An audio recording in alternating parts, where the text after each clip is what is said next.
this Lifetime Achievement Award presented to Erin Pizzey from the National Family Violence Legislative Resource Center.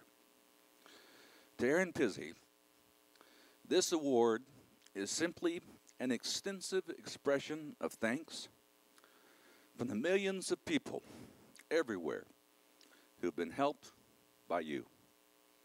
Your courage and perseverance in establishing the first domestic violence shelter and writing Scream Quietly or the Neighbors Will Hear, the first book about the issue, brought forth a movement that has shaken the world.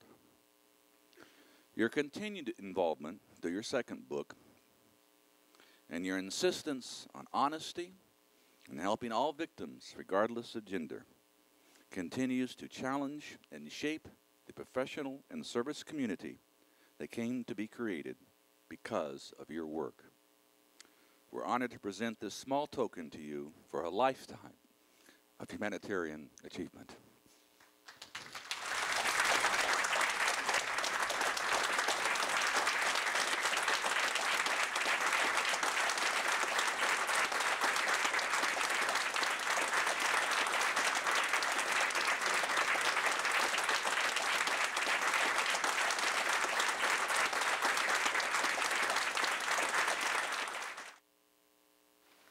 Thank you, Philip. Well, that's a first. And long overdue.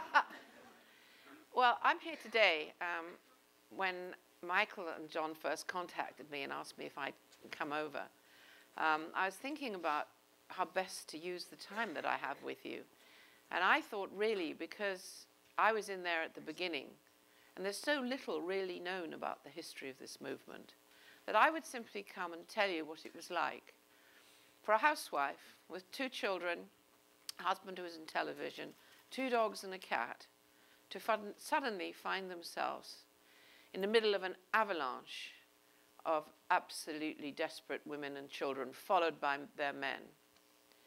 And it was 1971. We have to go back slightly earlier to a time when suddenly it would seem to me it was almost overnight. The left-wing newspapers in England were full of this new movement. It was called the Women's Liberation Movement. And I sat up in bed, absolutely thrilled, because I was lonely and isolated. My husband was away all the time. I didn't know anybody in England, because I was born in China and spent most of my life in the Far East and the Middle East. And there I was, newly back from Singapore with the children. And I was so desperate not to suffer the isolation that housewives do when they're bringing up children. And I had this vision that the point of the women's movement is that sisterhood would be powerful, and the word sisterhood meant that women would cooperate with each other. We would no longer compete. We would gather together and work in our communities. That was my vision. At that point, I can promise you I had no idea of refuge or anything. I just wanted a meeting place for young women and children who could work together. So we were given a phone number and we were told to go to these huge conferences.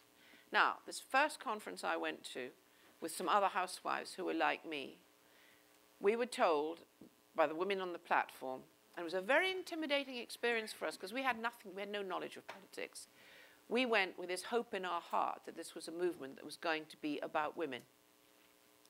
And we were told that we were being oppressed. And I remember the first time I've ever I was so angry, I got up and I said, I consider the fact that I am able to be home and look after my children and my husband pays the mortgage, I consider that a luxury. How can he possibly be oppressing me? And I was screamed at. So I decided, after this experience, when I was told that I would have to call each other comrades, we would meet in cells, and we would pay £3.10 to join this movement. And I said, well, as far as I'm concerned, you're talking about a communist movement. Now, it so happens that my parents were relocated to Tin Sin in '49 when the communists took over. And they captured my parents, and they were under house arrest. My sister and I were at boarding school in England, and we didn't see them for 3 years, or my brother. So I happen to know a lot about the consequences of what was happening in those countries. And I knew, as the Maoists read their long, boring papers, that women were forcibly aborted in China. I knew when the Trots and the whatever else in the woodsheds were holding forth that Stalin was murdering more people than even Hitler. And I could not believe the stupidity. But then, of course, I was politically naive. In the end, I was thrown out, and I have a letter banning me from every single collective. I was that efficient at fighting back.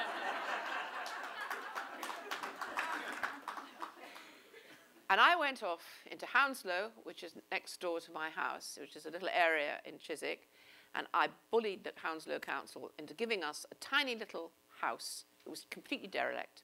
And myself and the women that came forward to join me, we decorated that little house. It was a community centre for mothers and children. Men were welcome by invitation. And that was our idea of what the women's movement should be about, empowering women in cooperation with men. Fine. Within a matter of months, the first woman came in. She took off her jersey, and she was blue from her neck down to her waist. He'd beaten her with a chair leg. And I took her in. And that night, I couldn't leave her in that house on her own, so I took her home. And it's no surprise now, but I was surprised.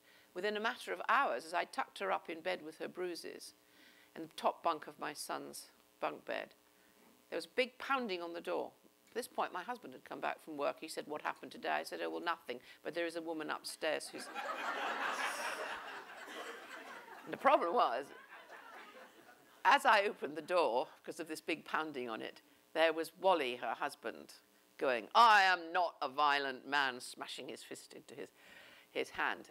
And my husband disappeared very quickly upstairs. And I said, "Wally, you've really beaten her badly. She's sleeping. But I know she's telephoned you because there's no way you'd be here if she hadn't." And that was my first introduction to a wife battering. And I was faced with two immediate problems, but I was an expert in one section. I was an expert because my mother was extremely violent. Now, my father was also dysfunctional and violent, but he did not have a personality disorder. He held down a job. He was a diplomat. He had a raging temper. He was a shocking bully and a very frightening man, but he did not have a personality disorder. My mother was completely different. She was violent, she was manipulative, she was beautiful, she was cold, and she lived in this total solipsistic world of her own, and she was dangerous to us, particularly to me because I looked like my father. So therefore, I was the one that was beaten regularly. So when I opened the refuge, I opened it on an understanding that this was not a gender issue. I opened it quite simply, recognizing that children, both my parents, had the most appalling, violent, dysfunctional upbringings. And I realized that. As the women poured through the door, there were only 4 tiny rooms and a lavatory outside. With bringing their children with them, there were 2 problems facing me. Women coming in who were genuine, innocent victims of their partner's violence. Most of them were perfectly capable. Once you found them a lawyer, they grieve for the loss of their relationship. They may go back once or twice, but basically they could prioritize the needs of their children and knew that they had to leave their violent partners.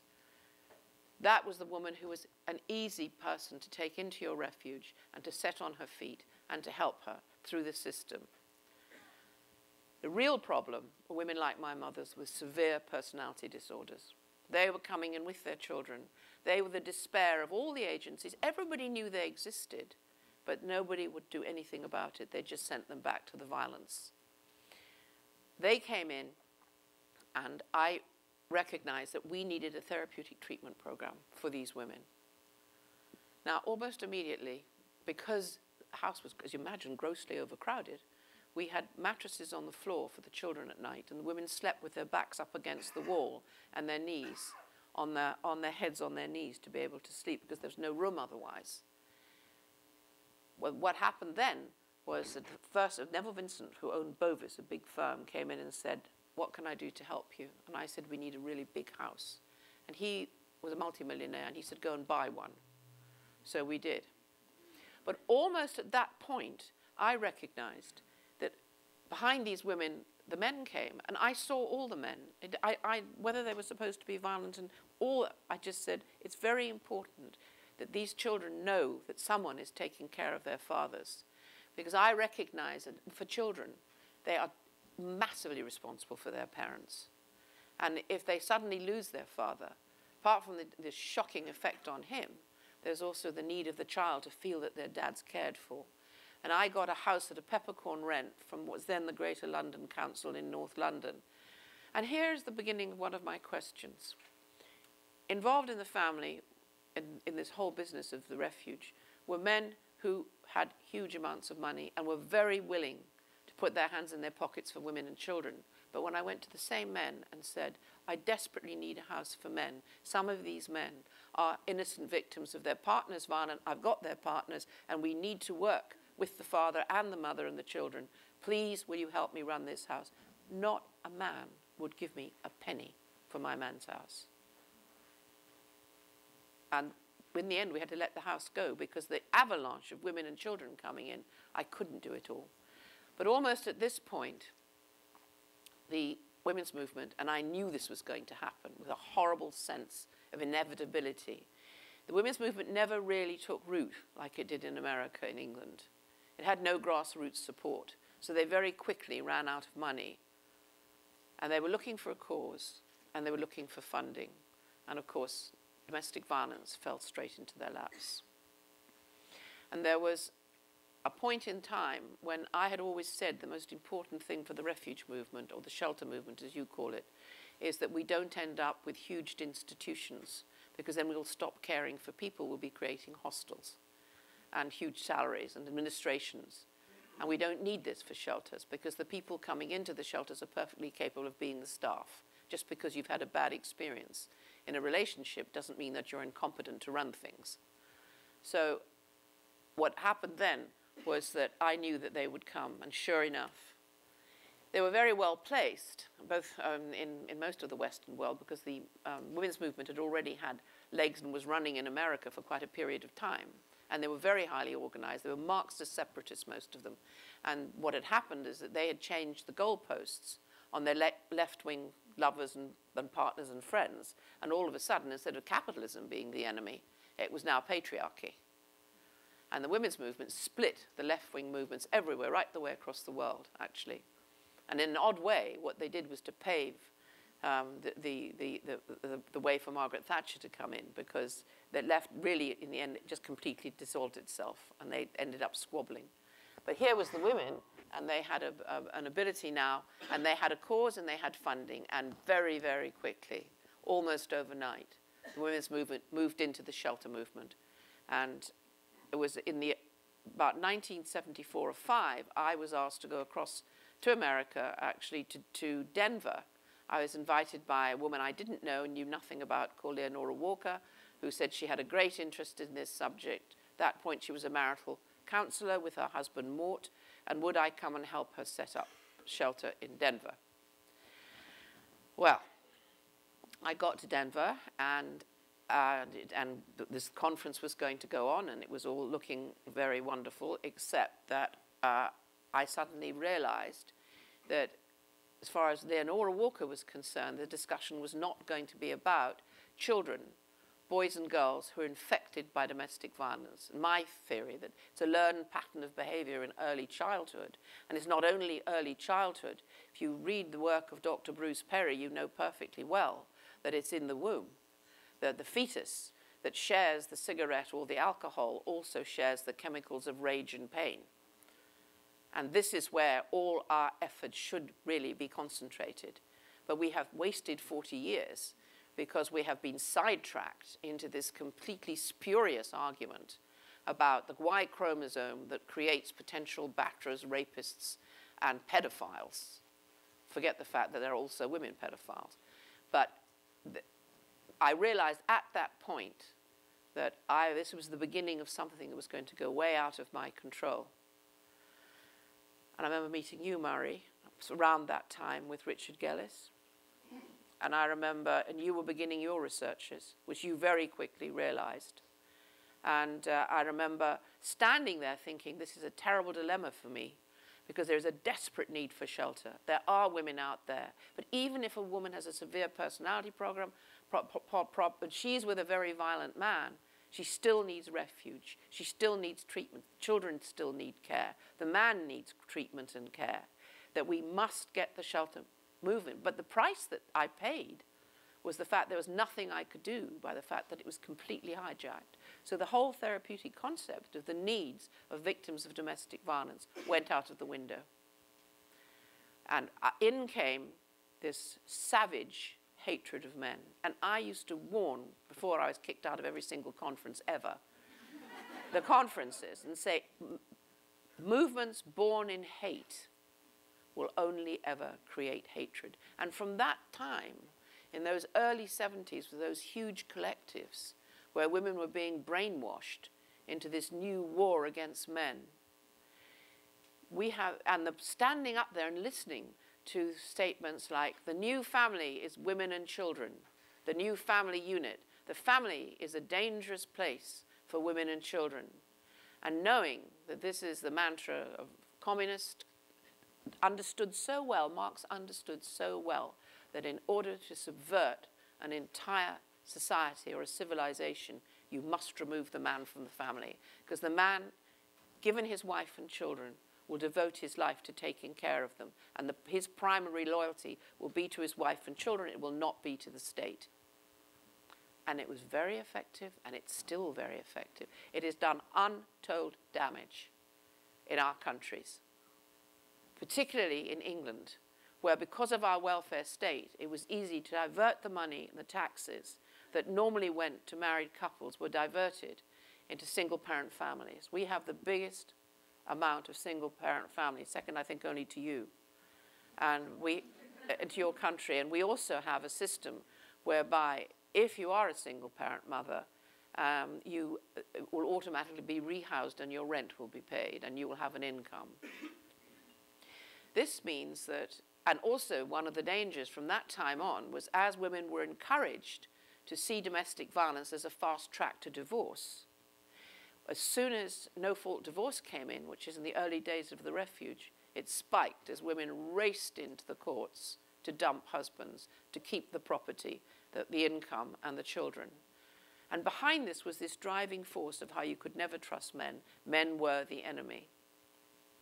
And thereby grew this malignant, dangerous concept that women were better off without men, that children actually, at that point, study after study came out, I'm sure it happened here, to prove that children separated from their fathers in no way were damaged. That the fathers were actually basically extraneous. They weren't really needed. They were just wallets and sperm banks. And so for a very long time, I looked at what was happening and recognized that there was nothing much. I could either spend my time trying to fight this enormous women's movement, in which case I would have no time to do what I do best. And what I do best is the work that I do directly. In my case, it was with the mothers and children. And I began, once we got that big house, apart from anything else, I was being prosecuted through the courts by the local borough, and who were trying to jail me ostensibly for overcrowding, but actually it was for this issue. It was this issue of domestic violence that has always been with us, probably always will be with us, but I wanted something done about it, and they wanted it kept quiet, because they had huge amounts of agencies in those days who had failed to do anything for the victims of domestic violence. But that's not strictly true. What they had managed to do, and everybody's always managed to do, and I knew that because of the letters that poured into me, that women who were innocent victims of their partner's violence could find a new life with their children. But it was the women who with significant personality disorders, and nobody knew what to do with them. And they still don't to this day. Certainly, I heard, the peace circles, the healing circles. I think that's fantastic, and it'll work extremely well for women and men who basically are not so damaged. But the women that came to Chiswick, and in the end what I used to do is to say to other shelters who are willing to take my innocent victims of their partner's violence, I have a family here who don't need my therapeutic community. please, would you take her? And if you have somebody that you know that you can't handle, we'll take her. We took the most unlovable families that existed, the mothers and the children that nobody else could deal with, and we specialized in working with them. And we also worked with all the men that wanted us to help them. Now, when my house failed, as far as I was concerned, I wasn't prepared to fail the fathers of these children. And so what we did is we set up charitable shops in those days. And it was a very new idea. They didn't really have them. But we had those charitable shops, which you have, charity shops. And it was called Men's Aid. And the money that went into anything from those shops went directly to employing staff to work with the men and to also advocate for the men when we came together to make sure that as far as possible, the children did not lose access to their fathers and fathers did not lose access to their children. Because I believe only in the most acute cases where there is a danger to the children, a serious danger that has to be proven, should a child ever be separated from either parent. When you work with children as closely as I did, and you realize how passionately those children are bonded to their parents, both their parents, and the father or the mother can be extremely damaged, they can be batterers, but it doesn't mean that the children do not want to know and to be with and spend time and know that their parents are safe as far as they can be.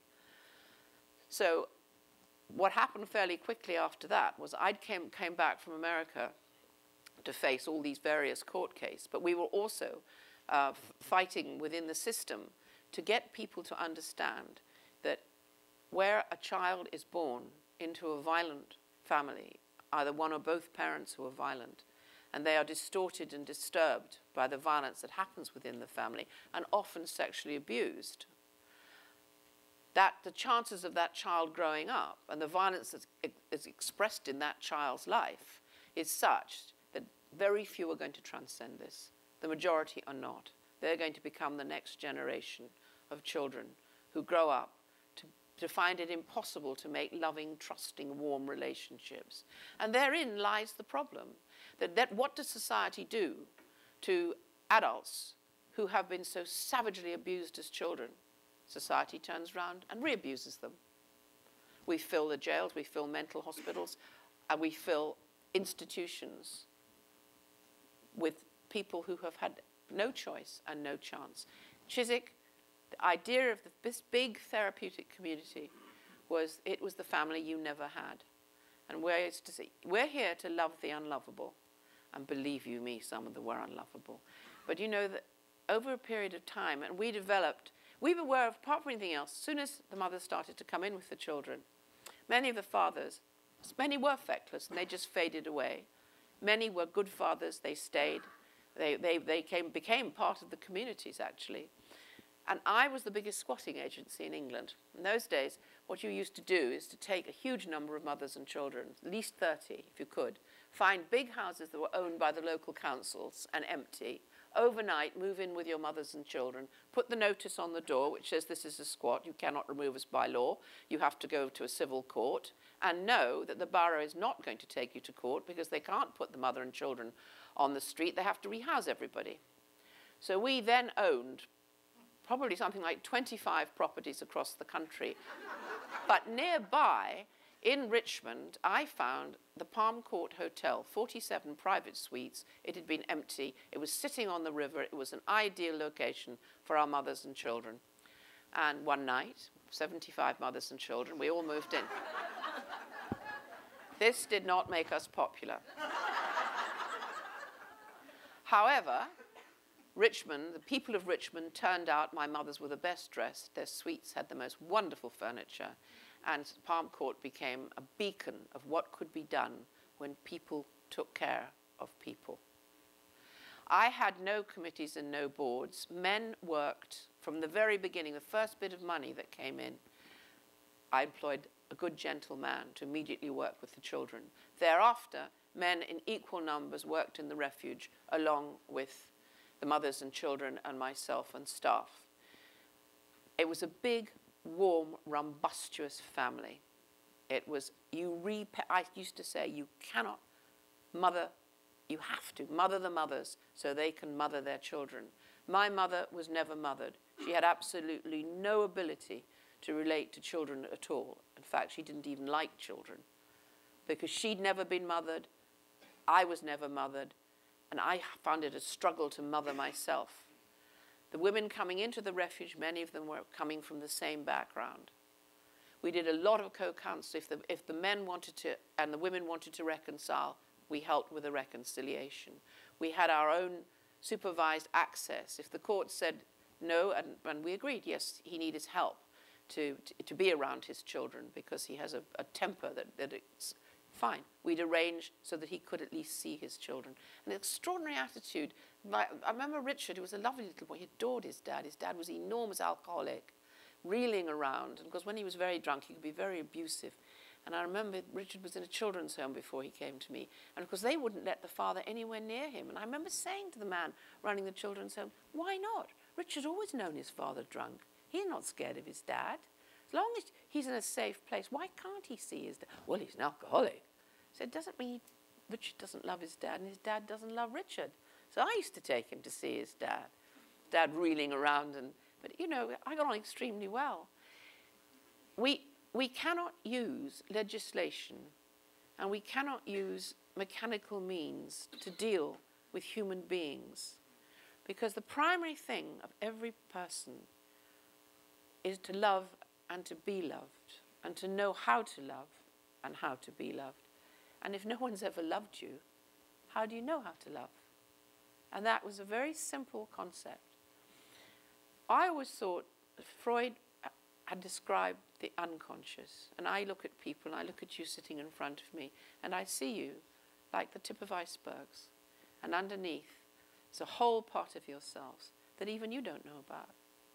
But it's your job in life to find out, because down there are all the things that have ever happened to you. And each cell, you carry with you the history of the world, and probably memory.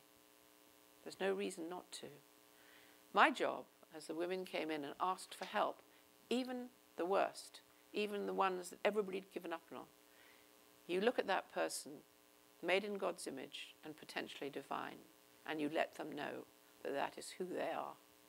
And if they ask and they want to go on the journey, then you go on the journey with them. And this is the training that I did for the people coming to work at Chiswick. There were the people there who would go to the law. There were people there who would see to the food and the clothing and the bedding. But there were people there who I trained to do this massive, it's internal work. What I was looking for is to map the unconscious, to take that person by the hand, to say, let us begin at the beginning and give me your first memory. Often it was the gate, that first memory. Behind the gate was where it all lay. And it's what I call primary pain, the primary pain of abandonment and betrayal as experienced by a tiny baby. Now, many people never move from there. They might be CEOs of huge firms, but within that person is that tiny, screaming, crying baby. Now, the work that you do is to put your hand in that person's hand and you to walk through all those years. The goal at the end of it is to integrate yourself, to find the peace, to find the balance between the internal world and the external world.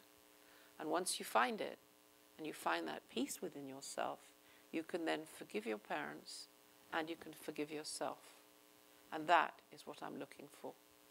Because at some point, you pack the suitcases of the pain and the anger and the rage, and you put it away. It's gone, it's finished. Because think about it. Physical things will remain forever, great buildings and cathedrals, but emotions are chemicals in the brain.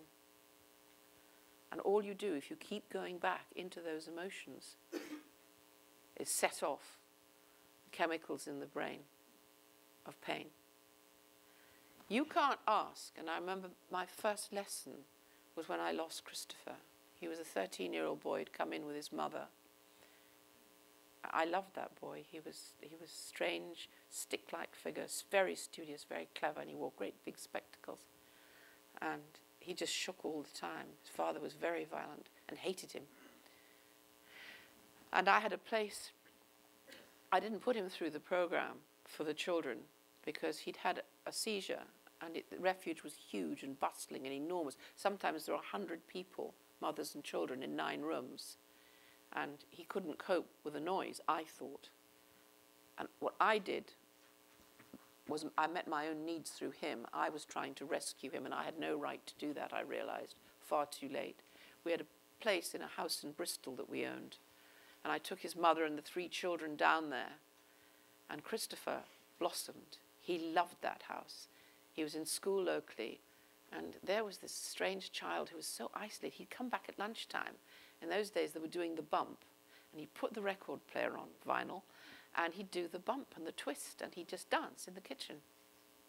But what I didn't know when I heard that he'd been run over outside the refuge down there, I didn't know that he'd been playing chicken with the traffic. You see, I'd given him peace at a time that he couldn't cope with peace. He actually needed, I didn't realize, he needed the adrenaline high of the refuge, because what I'd created there was what I call therapeutic chaos.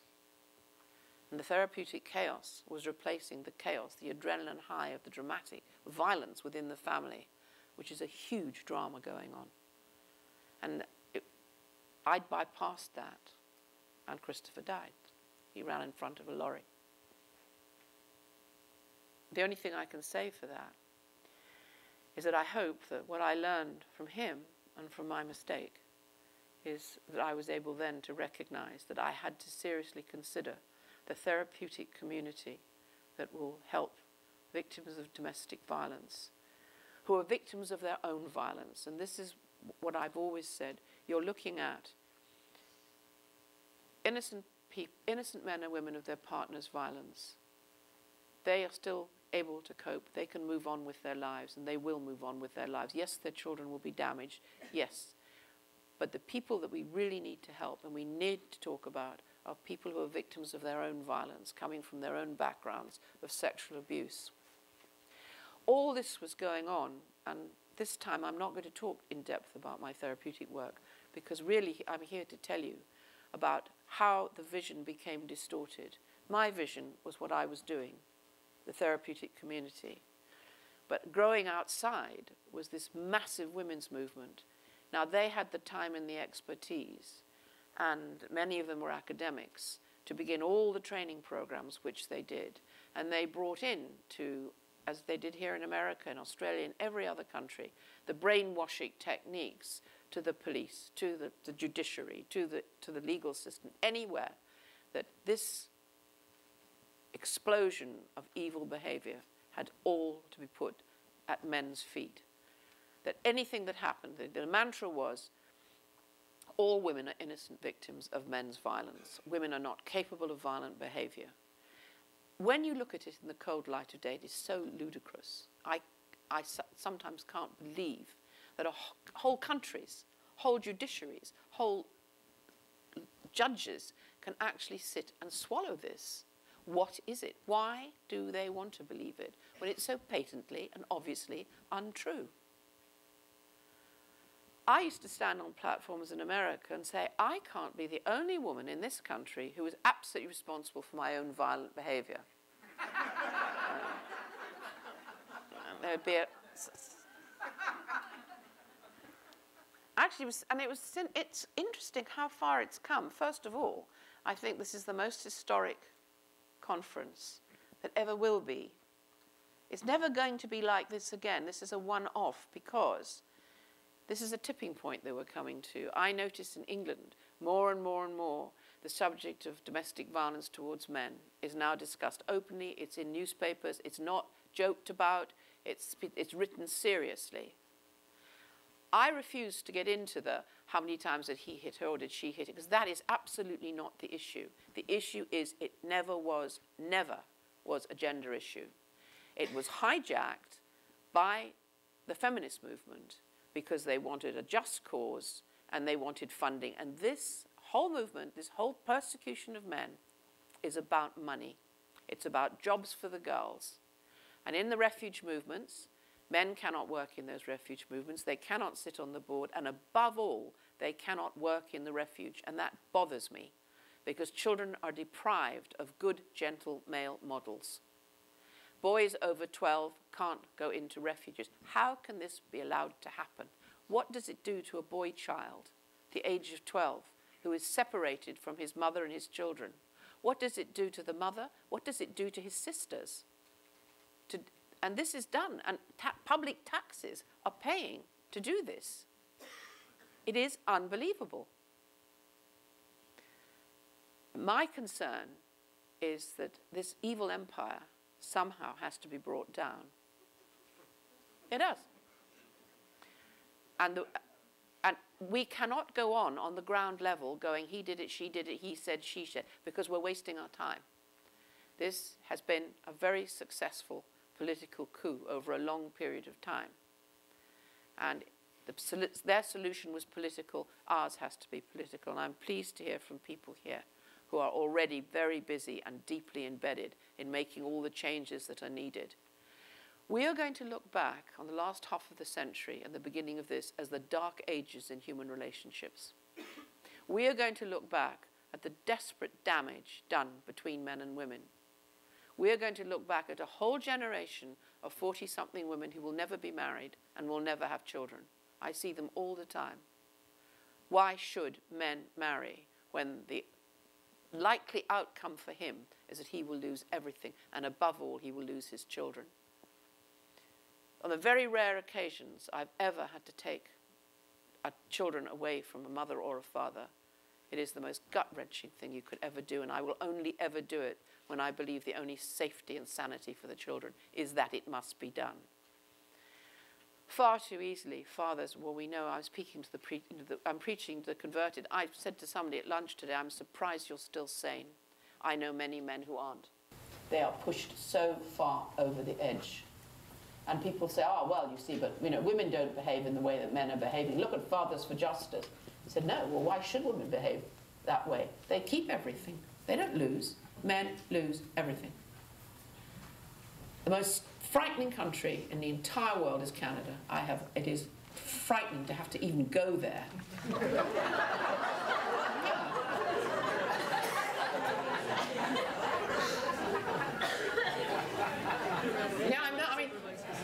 I know Anne Cools wants me to go back, but I'll have to take anti-paranoid pills.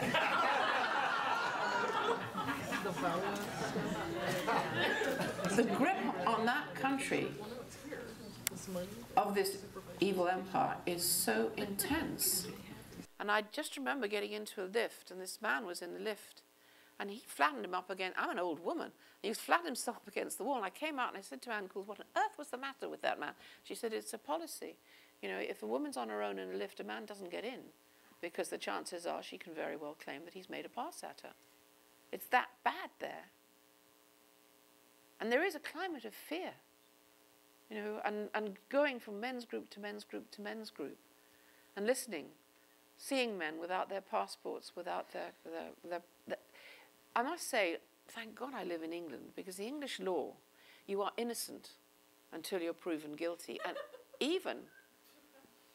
Well, it doesn't any longer. You see, but they tried. What has saved England is that we have nothing like now.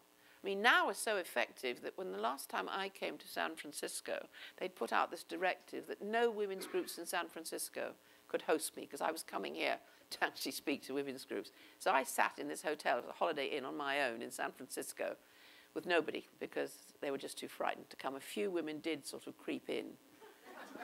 But you just think of the hold, Listen, I have to hope, to see what the time's like, I have to hope it's getting better. I really do.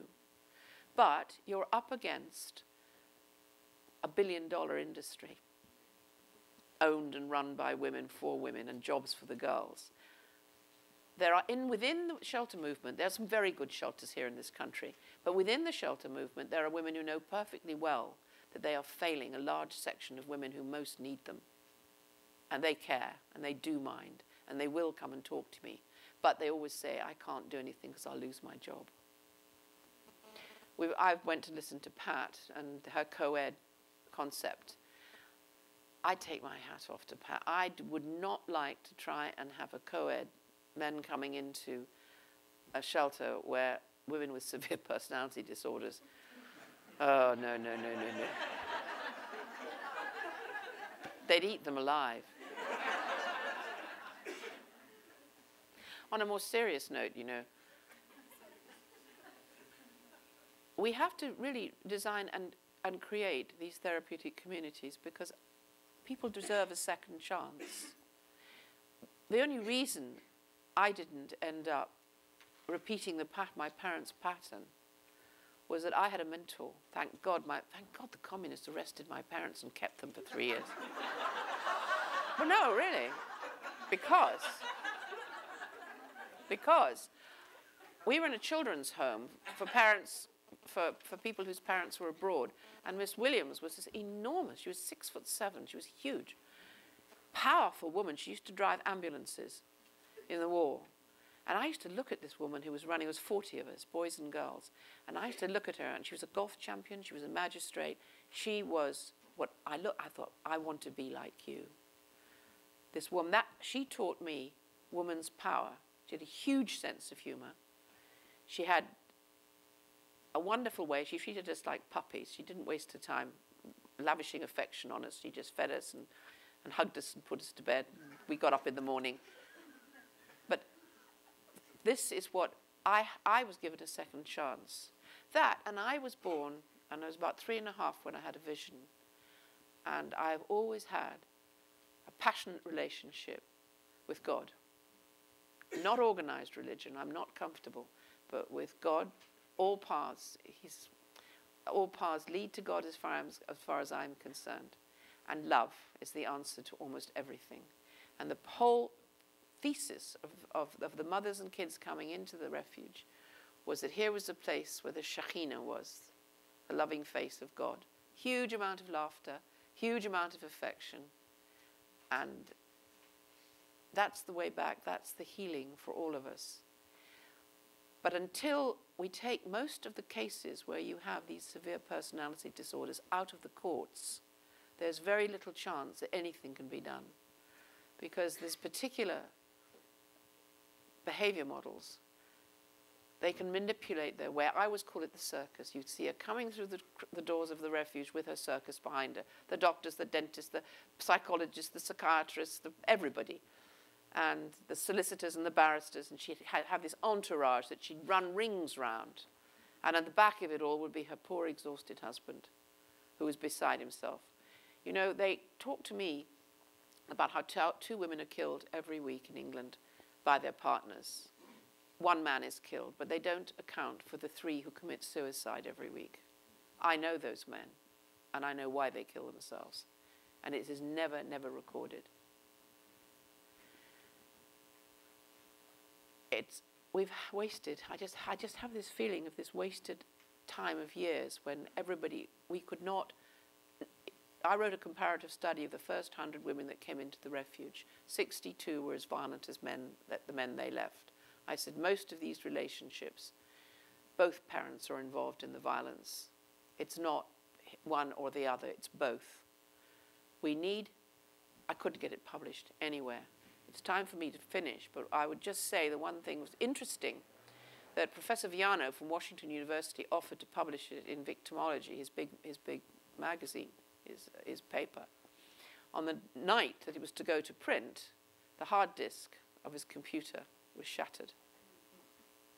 I then went to San Antonio at my own expense to give evidence to the Reagan Commission on Family Violence. And there they all were, the whole lot of them, sitting up front and in front of the commission going, and he did this, and he did this, and he did this. And I stood up and explained very clearly the majority of women who were giving this evidence were violence-prone women. They had had multiple violent relationships. And yes, indeed, most of the men that they were involved with were men they had chosen, and they knew that the men had violent histories. They were not innocent victims of their partner's violence. The commission suddenly woke up and said, that makes sense. We've been listening to this right the way across the country. Yes, you're right. When the commission reported, and I got a copy of the report, there was one line that said, Mrs. Shapiro, which was my married neighbor at the time, author. One line which said nothing but anything I'd said. It was completely expunged. It was that powerful. At that point, I almost gave up. I thought, well, how can any of us get any changes? Well, we can. And the hopeful thing today is we're here. We've been here for 2 days. No one's picketed us outside. No one's heckled. So we're on our way. And it'll never be the same again.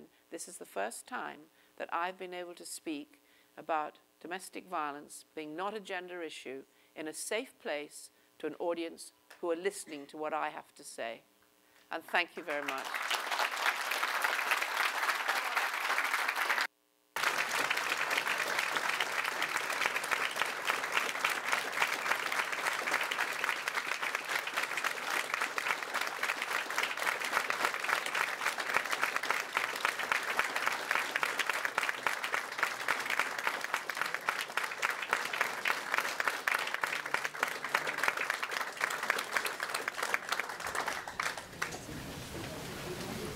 So to make the DVD a little bit more complete, when you ask a question, I'm going to repeat it before Erin answers the question.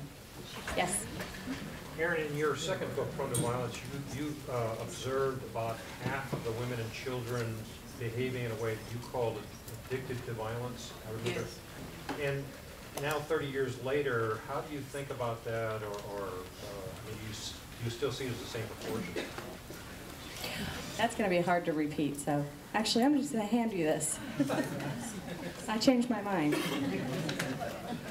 Yeah, I'm talking about your comments in your second book about half of the women and the children behaving in a way that you described as being addicted to violence. And I'm wondering now, 30 years later, how do you think about that? How do you see it? I still think the same way. I don't know. This is a discussion we all should be having in, when smaller discussion groups. I have become, and from the very beginning, I used to look at women and think, and I used to say to them, to begin with I was joking, I'd say, look, your addiction to this man, stop talking to me, calling him a man, call him your heroin pusher. Because I'd look at women walking back to men who killed them. He said, I'll kill you. He promised he'd kill. She left him because he was going to kill her, and she went straight back to him. So something was going on there which was far bigger than just she wanted to be with her partner. And I think the same chemicals that are in the brain, we carry morphine and heroin in our brain chemicals. And I think that an addictive relationship can be exactly and as powerful as heroin or cocaine. And I think, yes, I think it is perfectly possible to become addicted to another person. And one day when we actually know more about how the chemicals function in the brain, and we're getting there very, very fast, because here is where our evidence is going to come from. And the answer to an addictive relationship to all of you, and many of you will know exactly what I'm talking about. You cross a crowded room, you see that person over there, and you go, boom. Against your better interests, against your better judgment. You know you're going to make a complete fool of yourself. You're going to ruin your family, everything. But there you go, and you stand there not believing that you're doing this. That's addiction. And women would say, but I love him, Erin. Don't use the word love. You cannot use the word love on somebody who stubs cigarettes out on you and breaks your face. It's addiction. And this is such a deep subject that would take a whole conference to really talk about what happens when two people meet each other's bad needs. And that, the work when you have to do, when you find someone who is in this situation and says, help me. First of all, you do exactly what you do with the drug addict. You have to isolate them from the addiction. And that's what we used to do. So, because the moment I remember this woman saying before she died, she said, Erin, I can stay away from him unless I see him or I hear his voice. Then it's like the Pied Piper. I will go back. And I was away when she went back. And he killed her. But she died from the addiction. And she died from the story I didn't know how to interpret, from when she was a very little girl on the day that her father walked out with his suitcase and said, it's safer for me to leave you with your mother because she hates me so much that she will never stop beating till I've gone. And he left his daughter, he abandoned her. And she made a childhood vow as he walked out of the door that whoever she ended up with, she would never, never abandon or betray him. The chemicals of abandonment and betrayal are what leads to the destruction and distortion of the personality.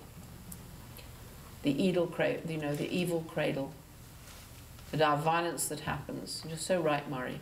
And as Murray says, you do not. People are not for hitting, and children are people too.